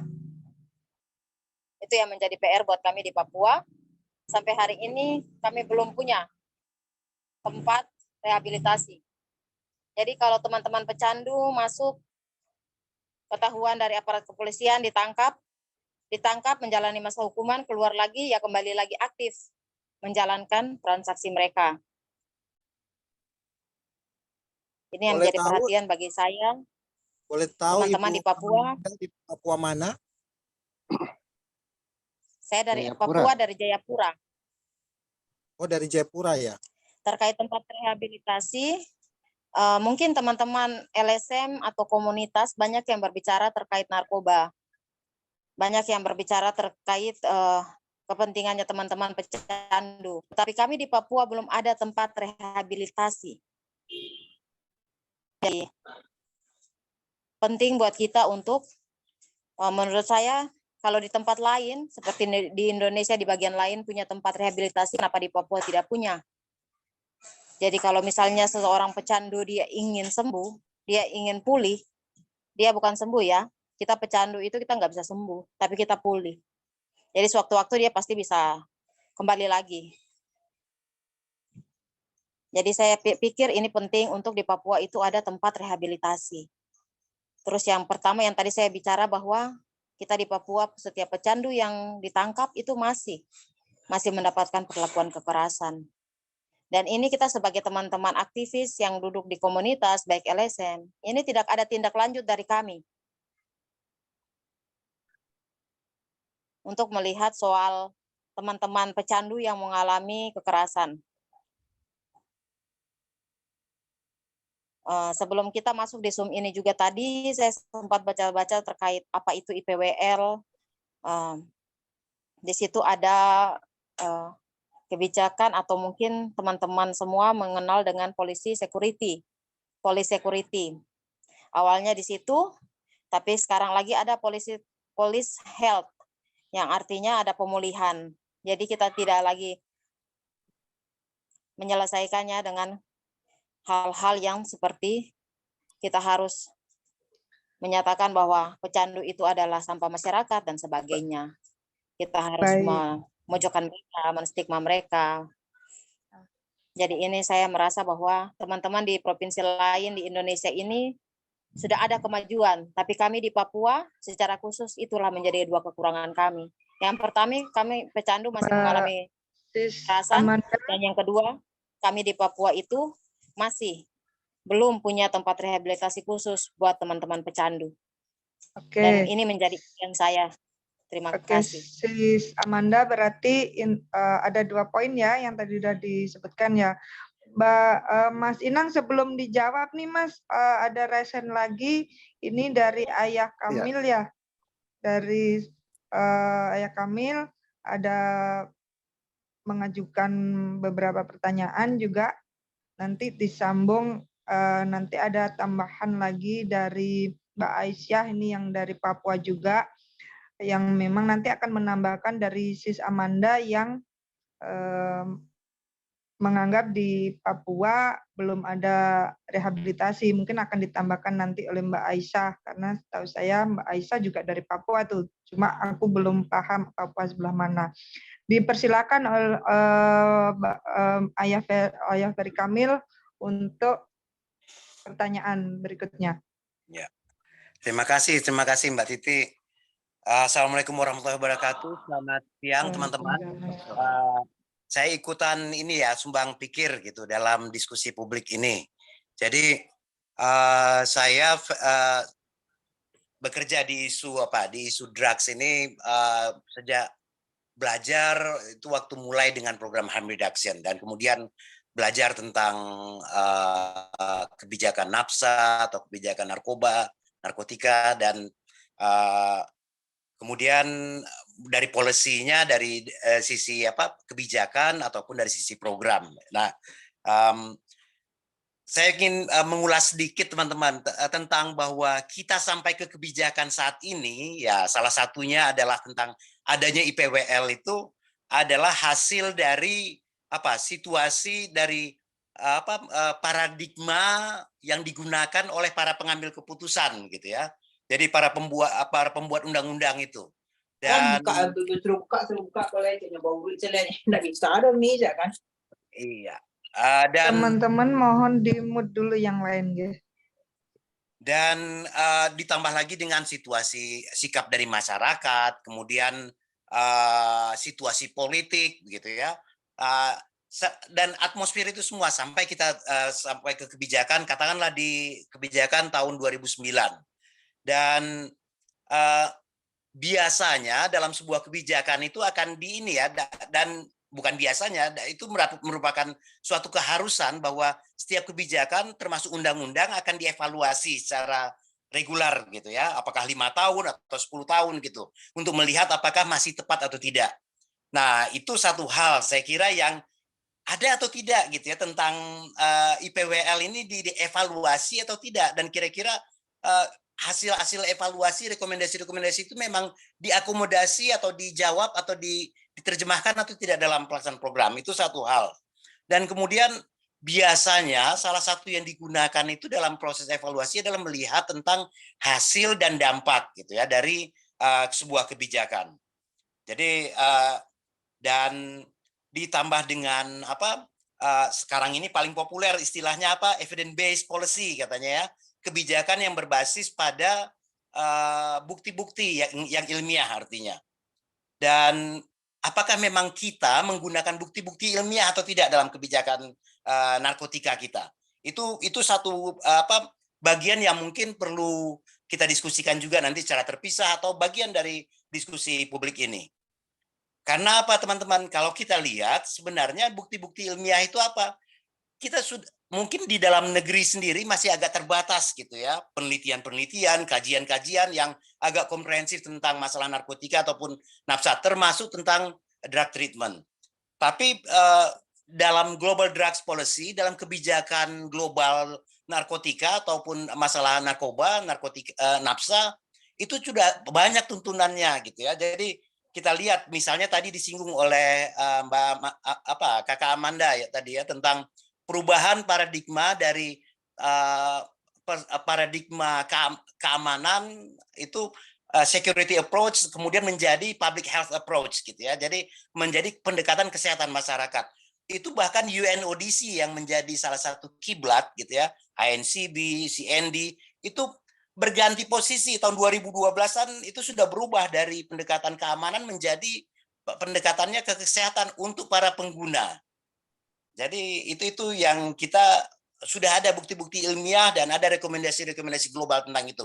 Mungkin ini menjadi salah satu yang perlu kita perhatikan juga. Nah, kemudian hal kedua yang ingin saya sampaikan, mungkin karena posisi dari IPWL ini adalah hanya bagian dari kebijakan, maka kita perlu melihat tentang kebijakan narkotika kita sendiri. Tadi sudah diulas cukup panjang oleh Mas Inang, bagus sekali saya rasa, tentang bagaimana kehadiran IPWL itu munculnya dengan paradigma yang sudah menyalahkan misalnya, dimaknai oleh atau disampaikan oleh Mas Inang seperti itu, menyalahkan, mengkriminalkan sehingga mereka diwajibkan untuk melakukan sesuatu yang katanya sebenarnya tujuannya adalah untuk meningkatkan taraf hidup mereka dengan melalui proses pemulihan. Dan apakah itu betul-betul terjadi atau tidak, saya kira kita bisa bisa diskusikan lagi. Nah, ini yang saya kira agak miss gitu dalam kebijakan kita, termasuk dalam sub-sub kebijakannya, termasuk dalam hal ini tentang IPWL. Apakah kita memang pernah melakukan evaluasi secara menyeluruh? Misalnya secara sederhana atau beberapa kutipan saja yang saya dapatkan dari diskusi dengan teman-teman selama ini, atau data yang terlihat misalnya yang mengikuti IPWL. Jadi istilahnya sendiri kan IPWL, Institusi Penerima Wajib Lapor. Kegiatannya adalah wajib lapor itu gitu ya. Jadi bukan kegiatan IPWL. Dan kemudian direduksi istilah itu kemudian hanya pada pelaksanaan drug treatment saja, pada proses layanan pemulihan saja atau layanan rehabilitasi saja. Dan kemudian lebih kacau lagi, ada rehabilitasi medis, ada rehabilitasi sosial, yang medisnya seolah-olah yang kesehatan ini ketinggalan zaman gitu ya. Yang paling besar itu kontribusinya justru dari kegiatan rehabilitasi sosialnya. Dan sementara ini berjalan seolah-olah tanpa dievaluasi, tanpa melihat bahwa ada perkembangan-perkembangan lain dalam melihat atau penerapan dalam kebijakan-kebijakan ini. IPWL misalnya, istilah kebijakan yang sifatnya mewajibkan seorang pengguna itu sudah ketinggalan zaman gitu ya. Jadi sudah kadaluarsa, obsolete gitu. Mungkin kalau kita lihat sekarang ini, saya kurang tahu, mungkin teman-teman masih bisa sebutkan hanya di beberapa negara-negara yang otoriter gitu ya, misalnya yang itu negara punya kontrol kuat terhadap warganya itu terjadi. Di mana itu? Misalnya Cina gitu ya. Cina sampai saat ini masih dia punya sistem self registration kalau sebutannya itu kan, orang harus diwajibkan untuk melaporkan tentang bahwa dia sedang aktif atau sedang dalam posisi pernah menggunakan sehingga ikut dalam proses tadi. Nah, sementara di kebanyakan negara lain yang mulai mengikuti dari tahun 63 dan di-enforce tahun 73. Jadi teman-teman jangan lupa ya, kalau kita belajar tentang kebijakan drugs itu tahun 73 masih cukup baru gitu ya. Dan waktu itu sebagian menggunakan yang sampai diregistrasi atau melaporkan diri, tapi sebagian lagi tidak. Dan sekarang ini posisinya sebagian besar dari negara dunia sudah tidak ada lagi namanya seperti itu, karena tahu bahwa itu tidak efektif dan tidak menimbulkan dampak yang positif gitu. Nah, kita tidak tahu bagaimana tentang situasi di kita. Apakah kebijakan IPWL itu memang meningkatkan akses pada layanan pemulihan, pada layanan rehabilitasi atau tidak? Kenyataannya kalau kita lihat sekarang ini, misalnya tahun 2019 atau 2020 ini, kira-kira berapa? 21.000 orang gitu yang pernah ikut dalam drug treatment. Dan tapi bandingkan dengan kebutuhannya seperti apa gitu. Kebutuhan kita itu dari 4 juta orang yang diperkirakan jumlah pengguna nafsa saat ini, katakanlah kalau menurut ininya BNN, pakai normanya BNN itu kira-kira 23% itu mempunyai sudah mengalami ketergantungan. Apakah semuanya mau kita rehab gitu ya? Jadi mungkin harus kita pertajam lagi. Mereka kelompok yang bermasalah, kira-kira berapa persen ini? Dan ini yang kita perlu ketahui sehingga nanti program kita dalam bentuk IPWL sebutannya dalam sebuah kebijakan ataupun bentuknya adalah memang peningkatan untuk akses pada layanan pemulihan atau drug treatment itu sebenarnya mungkin ada alternatif lain gitu. Jadi itu yang saya agak gemes gitu ya. Jadi kita nggak harus terperangkap dengan yang sudah ada, yang sudah kita jalankan dan ternyata mungkin sekali tidak berhasil gitu. Bahkan menimbulkan berbagai masalah-masalah yang lain gitu. Nah, saya kira usulan saya dalam hal ini mungkin akan bagus sekali kalau nanti dalam salah satu diskusi publik yang akan dilakukan ini, yang saya yakini kan diskusi ini nanti akan diserahkan atau catatan-catatannya akan dikirimkan ke baik itu Kemensos ataupun pihak-pihak yang lain termasuk BNN dan Kementerian Kesehatan, supaya mereka atau para itu sekarang yang anggota DPR yang sedang berbicara tentang kebijakan gitu ya. Jadi supaya mereka dengarkan suara kita gitu. Saya kira itu satu hal. Nah, terkait dengan IPWL sendiri, saya kira mungkin perlu ada satu diskusi kita di mana kita membahas posisi kita sendiri apa tentang IPWL. Apakah kita mendukung kebijakan yang mewajibkan orang untuk melaporkan diri atau tidak gitu. Itu perlu cukup jelas karena itu kalau misalnya kita mau membuat statement atau mau melakukan advokasi, posisi kita jelas. Seperti waktu UNODC tahun 2012, dia mengambil posisi jelas, ada position papernya bahwa untuk yang kasus pengguna itu harus dilakukan pendekatan dengan pendekatan kesehatan. Sementara untuk pengedar dan yang disebut sebagai pengedar itu adalah bandar besar gitu ya. Itu dilakukan dengan pendekatan hukum. Jadi ini IPWL ini kita mau tempatkan apa? Mungkin sekali misalnya saya akan mengambil posisi, saya akan mengusulkan tidak ada lagi IPWL.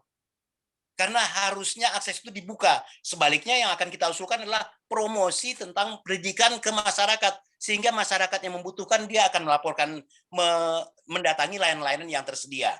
Dan satu lagi, artinya konsekuensinya dari pemerintah yang mengeluarkan kebijakan juga mempersiapkan layanan-layanan yang ada, mungkin harus diberikan standarisasi, dan lain-lain. Sehingga memang membuat orang merasa punya harapan ketika akan menggunakan layanan. Nah, satu lagi adalah bentuk dari IPWL sendiri. Saya kira sekarang sudah mulai agak berwarna begitu ya. Tidak harus yang rehabilitasi dengan sebagai di residensial, tapi sekarang sudah ada yang dengan pendampingan. Nah, keragaman dari bentuk intervensinya sendiri serta rujukan dia dihubungkan dengan layanan-layanan sosial, ekonomi lainnya itu mungkin yang perlu kita bicarakan dan bisa kita usulkan ke para pengambil keputusan, sehingga kita tidak hanya sekedar mengulang-ulang saja menerima. Saya kira yang sekarang ini kerja keras dari teman-teman pelaksana pelaksana rehabilitasi sebagai institusi, bukan IPWL-nya ya, tapi sebagai institusi pelaksana untuk rehabilitasi sosialnya begitu. Karena IPWL-nya sendiri kan sebenarnya ya lembaga-lembaga yang ditunjuk tempat untuk melapor gitu ya, dan sampai saat ini ternyata tidak efektif, atau itu dalam pandangan yang saya hadapi atau yang saya amati selama ini. Jadi saya kira itu sedikit sumbangan dari saya teman-teman, dan saya kira bahwa diskusi seperti ini harusnya nanti dalam bentuk catatan apapun kita akan buat dan kita sebarkan minimal ke sesama kita, dan mungkin akan ada yang memperbaiki, mengirimkan ke para pihak-pihak yang seharusnya mendengarkan dialog-dialog diskusi seperti ini. Atau minimal mungkin setelah beberapa seri kita akan kirimkan itu sehingga para petinggi-petinggi, para pengambil keputusan tahu tentang kegelisahan yang ada di bawah. Saya kira bagian terakhir tentang masalah siapa yang berhak itu terkait dengan masalah tata kelola. Saya kira lagi-lagi kalau kita bicara tentang tata kelola, maka kita libatkan. Jangan lupa libatkan lembaga-lembaga profesi. Banyak sekali. Jadi yang terkait dengan isu tentang rehabilitasi sosial itu kan banyak sekali ya. Bisa dari HIMSI, dari psikologi, dari ikatan psikiatri atau ikatan psikiatri adiksi, atau kesehatan sosial, kesejahteraan sosial, dan lain-lain. Jadi saya kira kita perlu libatkan mereka, duduk bersama, kita identifikasi orang-orang yang kira-kira concern, yang prihatin, dan apa suara mereka tentang situasi ini gitu ya. Jadi itu akan lebih memperkaya dan sekaligus mengedukasi kawan-kawan yang mungkin jarang dijangkau oleh isu-isu kita ini. Terima kasih. Assalamualaikum warahmatullahi wabarakatuh. Ya, terima kasih Ayah Emil, luar biasa ini, semakin panas. Silakan menyiapkan air es masing-masing di tempatnya karena akan semakin seru sepertinya. Mas Inang tunggu dulu ya. Sabar, ditulis saja dulu semuanya keluhan teman-teman. Jadi saya akan berlanjut ke Mbak Aisyah, kemudian dilanjut nanti ada Bang Awi, silakan mengemukakan pendapatnya di ruang ini. Silakan Bu Aisyah. Izin Mbak, Ya. Bung Erki, Mbak. Oh Bung Erki, baik. Bung Erki dulu kayaknya ya. Iya, aku nggak melihat resennya. Sorry bro. Marah dia nanti. Ya udah aku ngalah sama Bang Erki. Enggak, saya sebentar. Iya, saya sebentar aja. Ya. Saya sebentar saja. Saya terima kasih Bro Denok sudah mengingatkan. Tadi saya ngelayat, Bro. Habis buka dengar Pak Inang membahas masalah ia terlibat dalam menyesal membuat pasal berapa tadi itu. Jadi intinya Pak Inang, kalau menurut saya adalah recovering addict tahun 90-an. Saya rehab tahun 2001. Belum ada tempat rehab, susah tempat rehab. Di situ pecandu yang rehab rata-rata memakai zat heroin. Setelah itu, masyarakat saya lihat konsen di HIV. Setelah itu muncullah lembaga-lembaga rehab. Oke. Ya, setelah itu ada BNN yang bekerja pakai hati. Menurut saya waktu itu. Bekerja pakai hati. Ya. Setelah itu diganti, diobok-obok, diganti. Terjadi muncullah IPWL. Habis itu Inpres Presiden. Inpres Presiden menyatakan Indonesia darurat narkoba. Itu Kementerian Sosial langsung menelpon semua lembaga. Kementerian Sosial langsung menelpon semua lembaga-lembaga yang tergabung di BNN. Maka beralihlah lembaga-lembaga itu ke IPWL. Waktu mau menyambut, kami diundang dengan secara istimewa lah. Setelah pembubaran, setelah ada ketidakenakan, kami di pimpinan IPWL tidak sama sekali diberitahu, tidak sama sekali dianggap. Saya IPWL yang bekerja lillahi ta'ala tulus. Tidak mencari uang, tapi memerlukan uang. Bagaimana Pak mau ngasih makan orang? Bagaimana mau gaji orang? Bagaimana mau sewa tempat? Bagaimana mau beli ATK? Bagaimana mau beli listrik? Bagaimana kalau kita tidak mengharapkan sedekah dari negara? Sekarang kalau uang dikasihkan ke bagian pemerintah, ke puskesmas, omong kosong. Pecandu mau ke pemerintahan. Omong kosong. Mau ke puskesmas, omong kosong. Itu sangat omong kosong. Ya, jadi sekarang kita buka TV, siapa yang bermain narkoba? Lihat tuh. Jadi udah dari dulu sampai sekarang ini biaya udah banyak terkeluar. Jadi maksud saya, janganlah diperhancurkan lagi, dianalisa lagi. Dianalisa lagi apa yang nggak benar ini. Yang sudah ada, yang sudah berjalan IPWL, jangan IPWL yang baik bekerjanya, gara-gara yang tidak baik, yang baik menjadi korban. Seperti saya baik. Siap diperiksa 24 jam. Siap suruh polisi di 24 jam tidur tempat saya kasih makan. Saya baik. Ya. Habis itu saya tidak setuju dengan bisa menangkap, bisa merehab. Itu mohon dipertimbangkan. Misalnya BNN, kok bisa nangkap tapi ada bidang rehab, itu ada permainan bisa-bisa. Pasal 127 dimainkan di situ. Tidak setuju saya bisa menangkap, bisa merehab. Tidak setuju. Kita rambut sama hitam loh. Polri juga bisa menangkap. Terungkap di TV Polri main narkoba. Bisa saja terjadi persaingan. Kita nggak tahu nih siapa yang main, yang polisi-polisi ini. Bukan rahasia lagi. Baru sekarang ini terbuka. Lihat sendiri. Ya, mohon di undang-undang revisi dipertimbangkan pasal yang tidak bergerak itu adalah orang tua tidak melapor akan dipenjara, akan didenda. No, tidak ada berjalan. Tidak ada berjalan. Mana ada pasal itu berjalan? Rehabilitasi, pecandu, kalimat pulih tidak ada dibahas di dalam undang-undang itu. Pulih dan berdaya tidak dibahas di dalam undang-undang.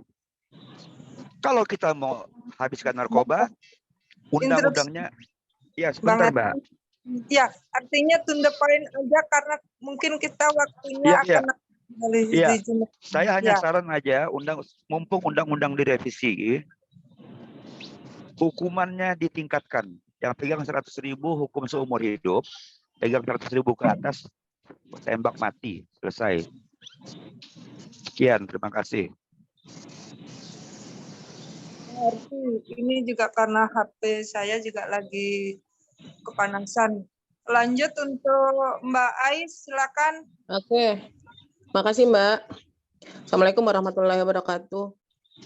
Mohon maaf saya masuk di tengah jalan, jadi nggak terlalu maksimal untuk menyimak. Tetapi mungkin dari beberapa pertanyaan-pertanyaan itu saya sudah ada beberapa kesimpulan gitu.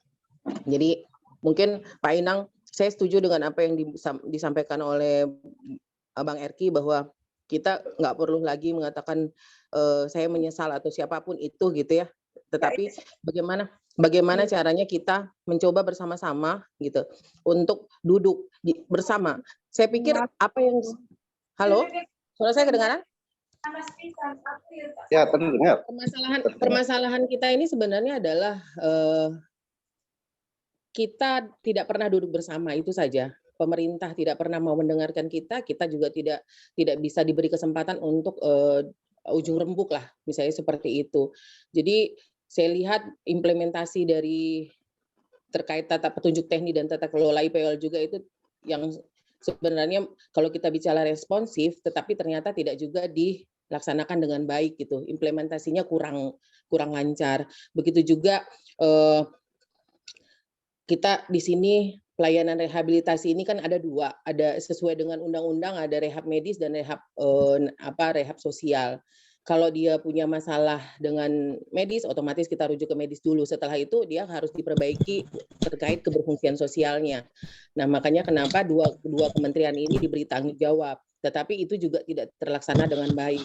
Nah, yang perlu saya garis bawahi di sini adalah kita ini perlu sebenarnya IPWL buat saya masih tetap perlu ya, mungkin karena kenapa saya bilang begitu, karena saya di Papua sudah 8 tahun bareng dengan teman-teman Sulawesi Maluku Papua, Bro Awi, Bro Madina, seperti itu kita jalan bareng-bareng di rehabilitasi. Saya kebetulan punya IPWL gitu yang ditunjuk oleh kementerian. Nah, selama ini kita juga PKS dengan BNN juga selama ini rehabnya diberikan tanggung jawab kepada kami, seperti itu. Begitu juga rumah sakit jiwa terkait keberfungsian sosial masalah narkotika yang dual diagnosa dirujuk kepada kami, seperti itu. Mungkin ini juga masukan buat Mbak Amanda ya. Tetapi memang jujur kami hampir kurang lebih 5 tahun itu bergerak di dunia concern terhadap anak dan remaja. Untuk dewasa belum, karena terkait keterbatasan SDM yang kami punya. Nah, tetapi berjalannya waktu kami sudah bisa mengakomodir juga orang dewasa, seperti itu. Nah, di sini saya bilang IPWL itu kenapa penting, karena kita butuh legalitas ini, Pak. Karena kemarin saya dipanggil jadi saksi ahli di pengadilan, saya ditanya, kalau saya cuma yayasan rehabilitasi ukurannya apa? Kalau kita IPWL di Kementerian Sosial kan kita sudah diverifikasi hampir 2 tahun, setelah itu baru bisa terlibat. Kita sudah disertifikasi sesuai dengan petunjuk yang tadi Pak Inang sampaikan, bahwa lembaganya disertifikasi, terus konselornya disertifikasi, pekerja sosialnya disertifikasi, kita punya medis, kita punya psikolog, seperti itu.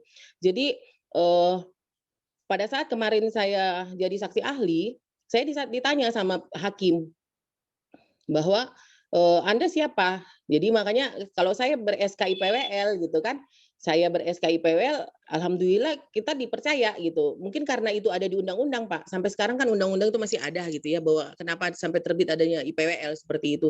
Jadi kalau misalnya kita tidak bilang tidak perlu ada IPWL, ya rubah aja dulu undang-undang.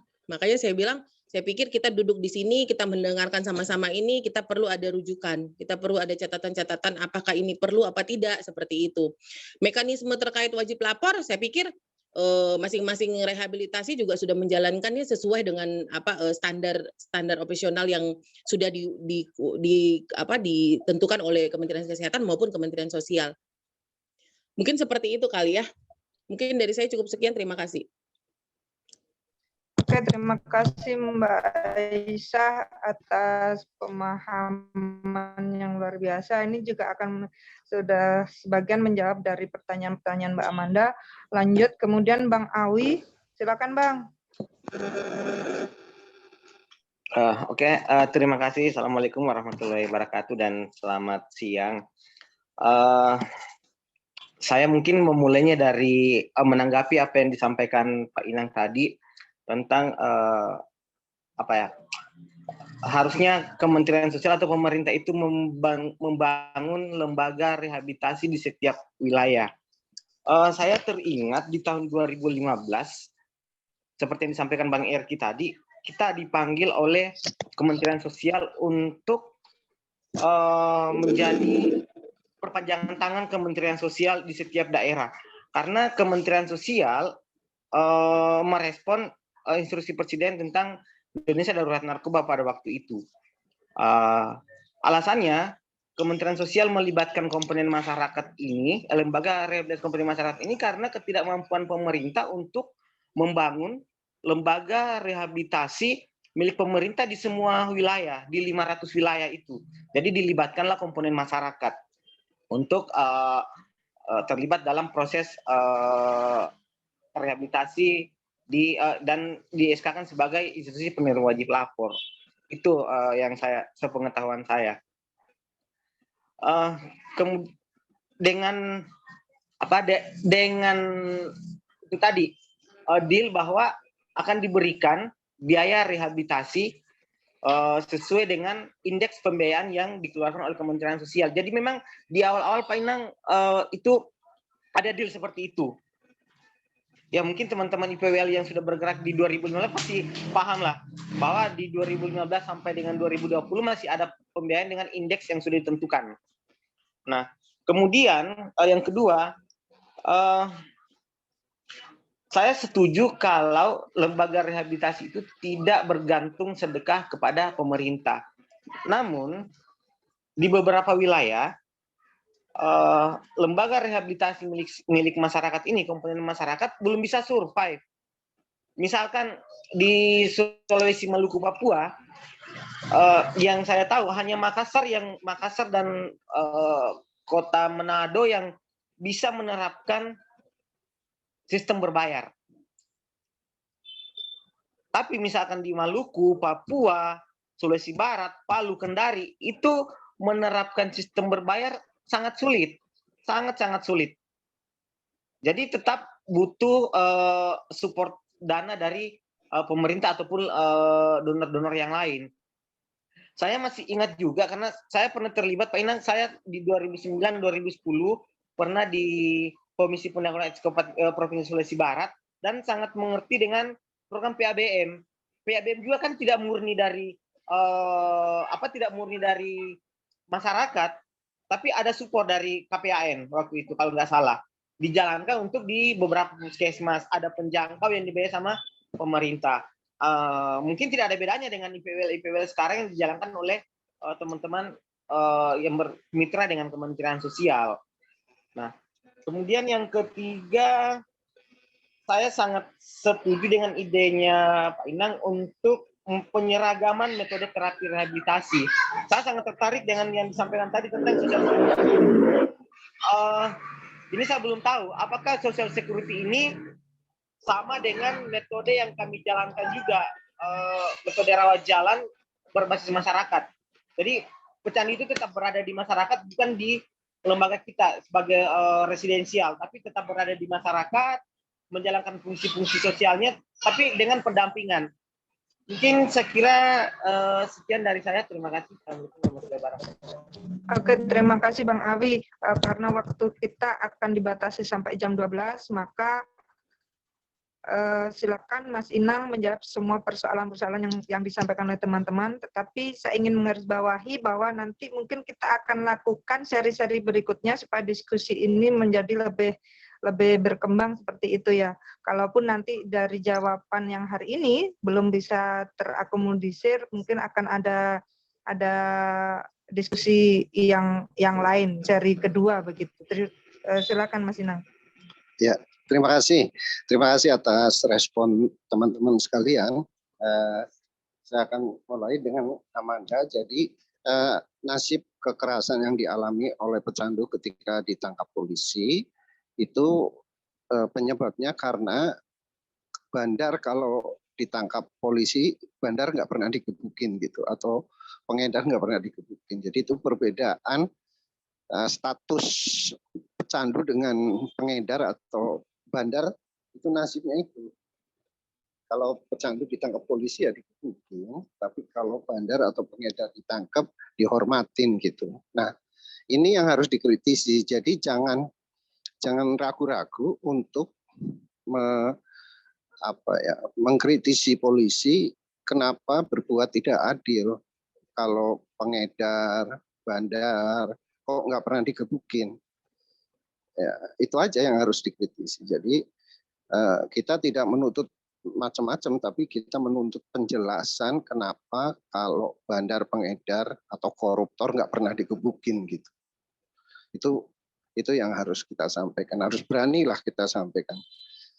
Yang kedua, memang pecandu ini di global, tadi sekalian saya memperkuat tadi apa yang disampaikan Mas Ferry Kamil, perubahan paradigma dari yang paradigmanya adalah pemenjaraan, penanganan gitu ya, ketertiban, keamanan gitu kan, berubah ke pendekatan public health atau kesehatan masyarakat. Nah, ini juga artinya posisi hukum pecandu juga harus kita sepakati. Pecandu adalah korban, tetapi kita harus jelaskan bukan korban dari kesewenang-wenangan pemerintah, bukan korban dari kesewenang-wenangan pemilik modal, bukan, tapi pecandu ini adalah korban dari perdagangan gelap narkotika gitu. Di mana perdagangan itu tadi disinggung oleh Bang Erki juga, ternyata perdagangan narkotika juga melibatkan polisi juga gitu. Selain bandar, pengedar, tapi juga polisi ikut terlibat di dalam perdagangan. Terbukti dengan kasus yang sekarang lagi disidang, Jenderal Egy Minahasa. Saya kira itu yang perlu. Tadi setuju bahwa yang dievaluasi IPWL memang perlu dievaluasi, tapi evaluasinya secara independen. Jadi teman-teman tadi Bang Erki sudah menyatakan bahwa ada IPWL yang baik dan ada yang kurang baik. Nah, menurut saya yang paling objektif memang dilakukan evaluasi secara independen terhadap seluruh lembaga IPWL gitu. Nah, kemudian saya langsung juga nyambung begini ya, soal sertifikasinya. Nah, sertifikasi yang terbaik itu memang sertifikasi yang diberikan oleh lembaga sertifikasi independen. Jadi apa ya, lembaga sertifikasi itu punya tenaga asesor yang independen, yang betul-betul bisa menilai secara objektif kualitas institusi yang menjalankan wajib lapor ini atau institusi rehab. Jadi yang tadi saya maksud, ini konkret juga, saya usulkan konkret langsung, teman-teman pelaksana rehabilitasi sosial ini membentuk asosiasi. Kemudian asosiasi ini bekerja sama dengan lembaga akreditasi independen untuk melakukan sertifikasi terhadap anggota asosiasi. Dengan demikian, maka seluruh anggota yang sudah tersertifikasi secara independen itu akan mendapatkan hak legalitas bahwa bisa berperkara di pengadilan, bisa mendampingi klien dan seterusnya. Karena sudah dinilai secara objektif, secara independen soal kualitas dari lembaga rehab ini. Yang kedua, rehab ini membentuk asosiasi, organisasi.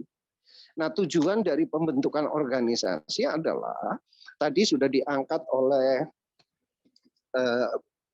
Bang Awi Darmawan, ada yang lembaga rehab yang berbayar dan ada yang tidak berbayar gitu. Nah, ketika masuk ke dalam asosiasi, ini bisa saling membantu. Jadi lembaga rehab yang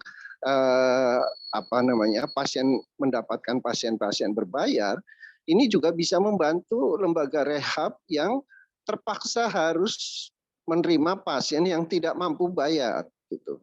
Jadi ada subsidi lah bersama.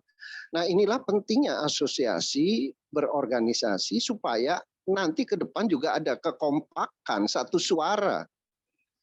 Nah, menyikapi situasi yang sekarang kan ini ada perbedaan pendapat nih. Kan pemerintah ketika menghentikan kebijakan pemberian dana kepada IPWL itu sebenarnya kita nggak tahu motifnya itu apa.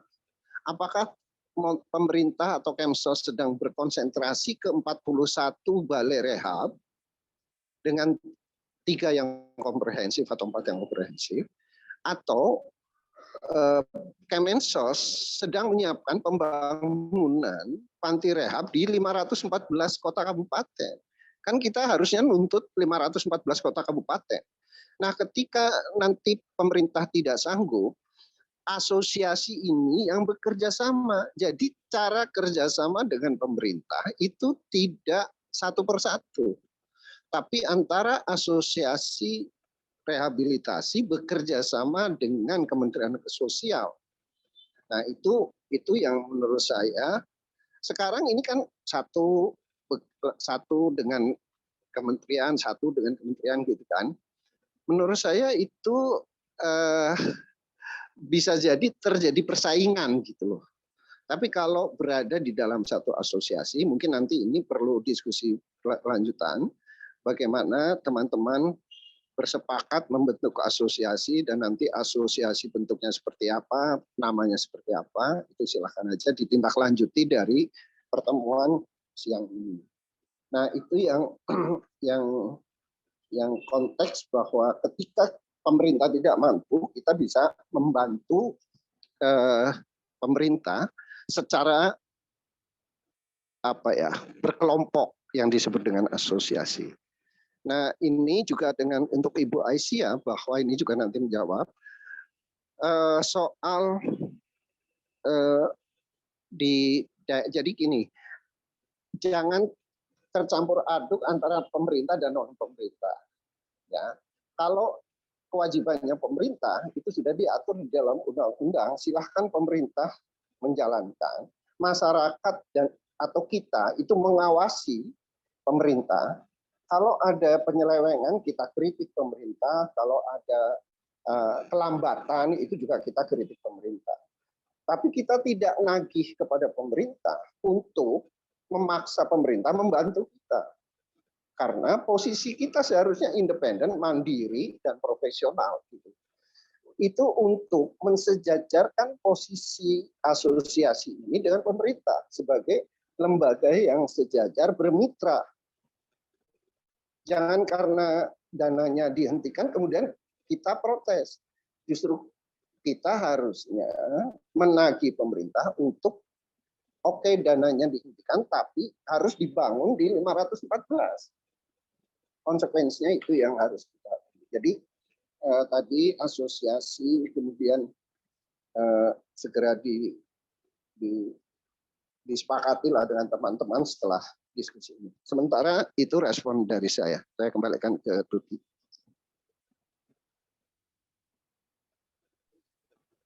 Baik, terima kasih Mas Inang atas jawaban-jawaban dari pertanyaan-pertanyaan teman-teman. Mungkin belum cukup puas dengan yang disampaikan karena memang kita terbatas oleh waktu.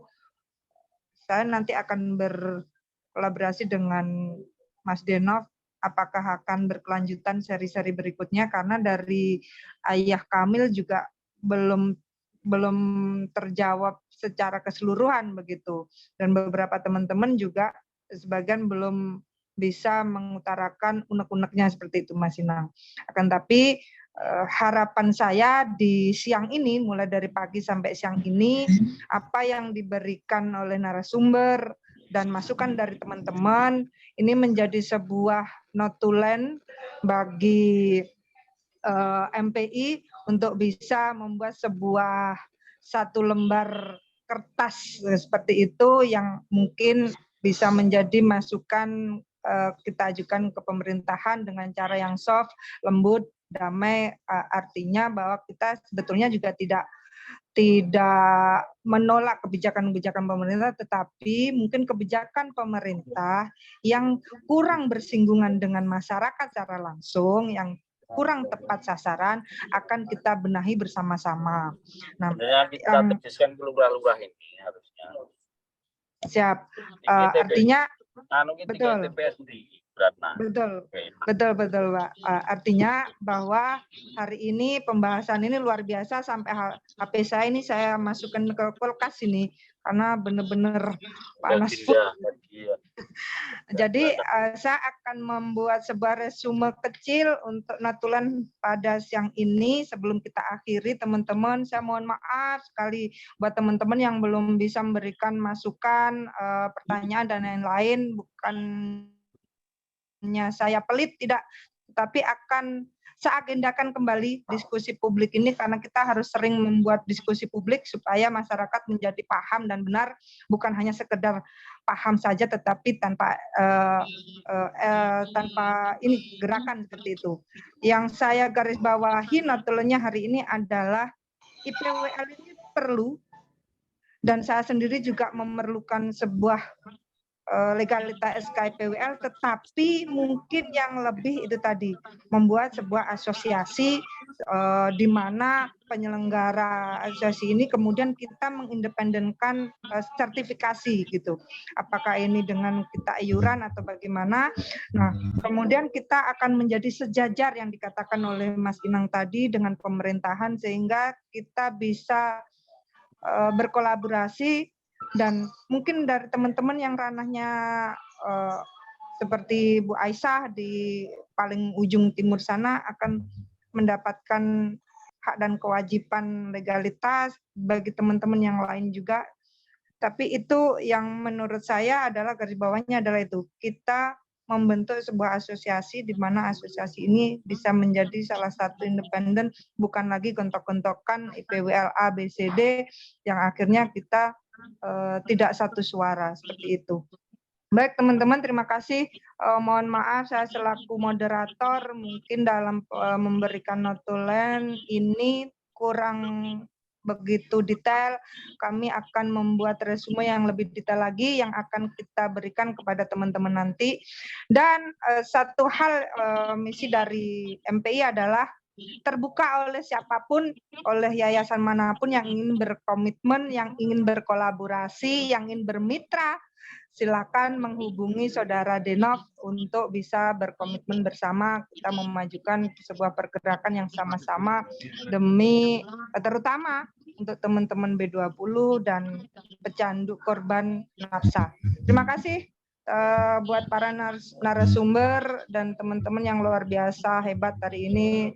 Saya selaku moderator mohon maaf sekali lagi jika ada beberapa kredit dan mungkin kurang memuaskan buat teman-teman, akan kita buat seri yang berikutnya. Terima kasih, selamat siang. Assalamualaikum warahmatullahi wabarakatuh. Terima kasih. Waalaikumsalam. Terima kasih semuanya.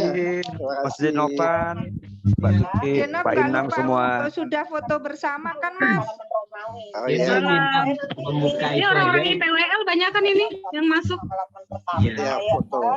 Minta Bersama kayaknya ya. yang membuka video. Foto. Ya. Foto bersama dulu ya. Videonya dibuka teman-teman. Lina, Teh Lina. Ya. Masih mungkin ini Kak Madina. Ya, ada Benny. Ini automatically foto asal dibuka aja kameranya dia akan memotong secara otomatis. Terima kasih para saudara-saudari BMC